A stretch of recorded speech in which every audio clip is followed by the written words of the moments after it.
ताज्या घडामोडी पाहिजेत तर मग आपल्या C24 तास या YouTube चॅनलला लाईक करा, शेअर करा, सबस्क्राईब करा आणि बेल आयकॉनवरती क्लिक करायला विसरू नका। जालना जिल्ह्यामधनं एक धक्कादायक प्रकार समोर आलाय। अतिवृष्टी, पूर आणि गारपिटीमुळे मोठं नुकसान झालेल्या शेतकऱ्यांसाठी शासनानं ज्या सानुग्रह अनुदानाची घोषणा केली होती त्यामधील मंजूर अनुदानामधनं तब्बल 50 कोटी रुपये तलाठी, ग्रामसेवक आणि कृषी सहाय्यकांनी हडप केल्याचा अंदाज व्यक्त होतोय। दरम्यान हा किती कोटींचा अपहार आहे हे अद्याप निश्चितपणे सांगता येणार नाही, मात्र अपहार झाल्याची कबुली उपजिल्हाधिकारी गणेश महाडिक यांनी दिली आहे। दरम्यान या संपूर्ण प्रकरणाची चौकशी सहाय्यक जिल्हा अधिकारी पुलकित सिंग, उपजिल्हाधिकारी मनीषा दांडगे त्यांच्यासोबत नायब तहसीलदार यांच्या सदस्य समितीद्वारे करण्यात येत आहे। साधारण 1 ते 1.5 महिना ही चौकशी सुरू असणार आहे असं उपजिल्हाधिकाऱ्यांकडून सांगण्यात आले। नेमका हा संपूर्ण प्रकार काय होता या संदर्भात निवासी जिल्हा उपअधिकारी गणेश महाडिक यांनी माध्यमांशी बोलताना अधिक माहिती दिली आहे। सर, काय नेमका प्रकार झाला होता या प्रकरणामध्ये, संपूर्ण प्रकरणामध्ये? नोव्हेंबर-डिसेंबर महिन्यामध्ये नैसर्गिक आपत्ती संदर्भामध्ये शासनाकडून जे अनुदान प्राप्त झालेलं होतं, काही घनसावंगी आणि अंबड ह्या तालुक्यांमधल्या काही ठराविक गावांमध्ये अनुदान वाटपासंदर्भामध्ये काही तक्रारी प्राप्त झालेल्या होत्या। या संदर्भामध्ये शासनाकडून सुद्धा काही संदर्भ आलेले होते। त्याची प्राथमिक तपासणी केली असता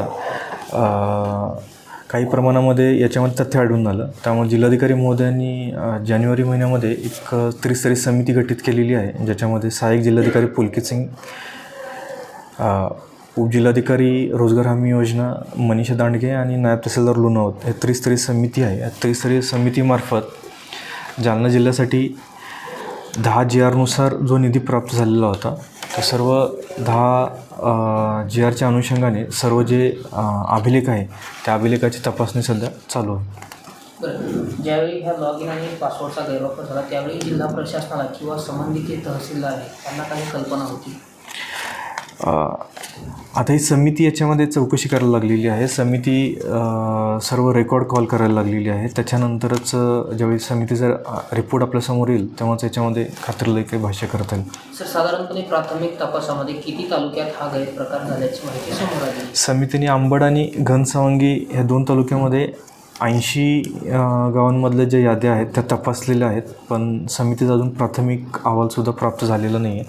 तो अहवाल प्राप्त झाल्यानंतर प्राथमिक काही आकडे असतील ते आपल्या समोर येतील।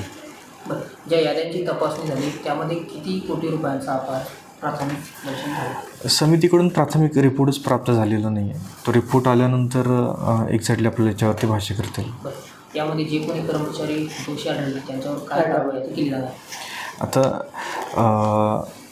हे जे नैसर्गिक आपत्ती आहे, अतिवृष्टी आहे, अवकाळी पाऊस आहे, याच्यामध्ये जे पिकांचं नुकसान झालेलं आहे याच्या पंचनामे जे आहेत ते कृषी विभागाचे कर्मचारी आहेत, त्यानंतर ग्रामसेवक आहेत, तलाठी आहेत, हे संयुक्तरित्या याची पाहणी होते आणि पंचनामे तयार होत असतात आणि मग त्या याद्या पोर्टलवरती अपलोड होऊन तो निधी DBTद्वारे शासनाच्या खात्यावरून डायरेक्ट शेतकऱ्यांच्या खात्यावरती वर्ग होत असतो। तर ह्या याद्या अपलोड करताना किंवा पंचनामे करताना याच्यामध्ये काही गैरप्रकार झालेले आहेत का याची समितीमार्फत चौकशी सध्या चालू आहे। सर, घनसावंगी मतदारसंघामध्ये असाही प्रकार समोर आलेला आहे की काही शेतकऱ्याच्या खात्यावरती डबल पैसे टाकण्यात आले, मात्र शेतकऱ्याचे म्हणणे की हे पैसे आम्ही स्वतः काही टाकले नाही, यांच्या तांत्रिकी चुकीमुळे टाकण्यात आलेले आहेत, मात्र त्यांच्याकडून आता वसुली देखील सुरू करण्यात आलेली, त्यामुळे ते देखील त्रस्त झालेले। आता याच्यामध्ये असं आहे की 10 GRनुसार हा निधी आलेला होता। तर बरेच शेतकरी असे असतील की ज्यांना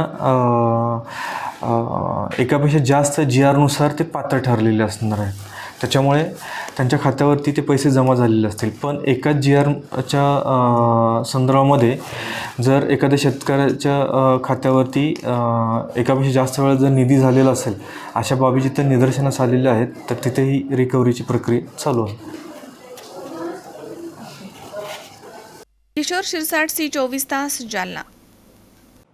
ताज्या घडामोडी पाहण्यासाठी C24 तास या यूट्यूब चॅनलला लाईक करा, शेअर करा, सबस्क्राईब करा आणि बेल आयकॉनवरती क्लिक करायला विसरू नका.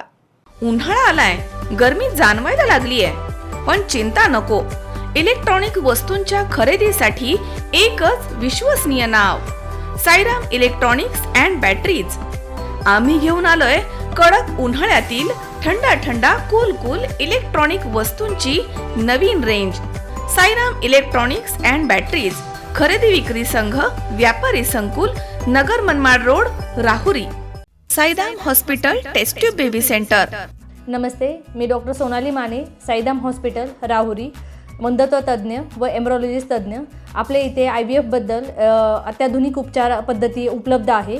तर त्यामध्ये IVF, ICSI, embryo donation, egg freezing, sperm freezing तसेच सरोगसी माताबद्दल सल्ला पण आपल्या इथे दिला जातो. आपल्या इथे हमखास गुण येण्यासाठी प्रयत्न केले जातात. साईदाम हॉस्पिटल, लॅप्रोस्कोपिक सेंटर आणि test baby centre. Court area, Bhagyashree हॉटेलच्या पाठीमागे, राहुरी.